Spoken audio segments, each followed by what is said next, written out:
السلام علیکم ورحمۃ وبرکاتہ۔ ڈیئر ویورز، اللہ تبارک و تعالیٰ نے قرآن مجید کی شکل میں اپنا آخری پیغام بنی نوع انسان کے لیے اپنے آخری نبی محمد صلی اللہ علیہ وسلم کے ذریعے بنی نوع انسان کے لیے نازل فرمایا۔ یہ کتاب انسانیت کے لیے کامیابی کی وہ چابی ہے جس کو فالو کر کے وہ اپنی زندگی کو کامیاب بنا سکتا ہے۔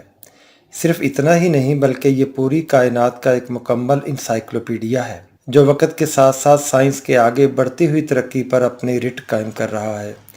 سائنس کے نظریات جو کچھ ساری یا صدیاں پیچھے قرآن سے متصادم تھے، آج وہی سائنس قرآن کے علم کی تصدیق کر رہی ہے۔ سبحان اللہ! قرآن اللہ تعالیٰ کی طرف سے ایک جامع اور مکمل معجزہ ہے جس کو جس لحاظ سے بھی انسان پرکھے وہ لاجواب اور بے مثال ہے۔ چاہے کوئی بھی انسانی زندگی کے علم کا شعبہ ہو، میتھمیٹکس ہو، کیمسٹری ہو، فزکس ہو، فلکیات، بایولوجی یا ادب ہو، ہر ایک شعبہ کے اعتبار سے یہ ہر ایک شعبہ علم پر دسترس لیے ہوئے ہے۔ میں نے اپنے ان لیکچرز کی سیریز میں صرف میتھ کے سبجیکٹ کا انتخاب کیا ہے۔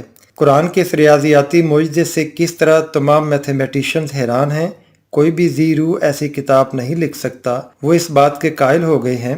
اس طرح اس کتاب کو اگر باقی تمام دنیاوی علوم کے اعتبار سے پرکھا جائے تو ہر ایک شعبہ علم کے وارث قرآن کے معجزے کا نہ صرف انکار نہیں کر سکتے بلکہ وہ اس کے زبردست قائل ہو جائیں گے۔ اب تک میتھمیٹیکلی اس پر جو تحقیق ہوئی ہے وہ اگرچہ محض آٹے میں نمک کے برابر ہے مگر ہے بہت حیران کن، بلکہ قرآن کا معجزہ ہے جو دنیا کا کوئی بھی رائٹر سر انجام نہیں دے سکتا۔ یہی وجہ ہے کہ غیر مسلم ہم مسلمانوں کو دیکھ کر تو مسلمان بہت کم ہوتے ہیں مگر قرآن کا مطالعہ کر کے وہ مسلمان ہوئے اور اللہ تعالیٰ کے آخری نبی محمد صلی اللہ علیہ وسلم پر ایمان لائے بغیر نہیں رہ سکتے۔ قرآن کے بے شمار معجزات میں سے ایک معجزہ میں اپنے لیکچرز میں رکھوں گا۔ یہ میرے لیکچرز کی ایک سیریز ہے۔ آپ ان سیریز میں سب لیکچرز کو باری باری دیکھیے گا اور تدبر کیجیے گا کہ اللہ رب العزت کا یہ پیغام کتنا آفاقی ہے اور معجزات سے بھرا پڑا ہے۔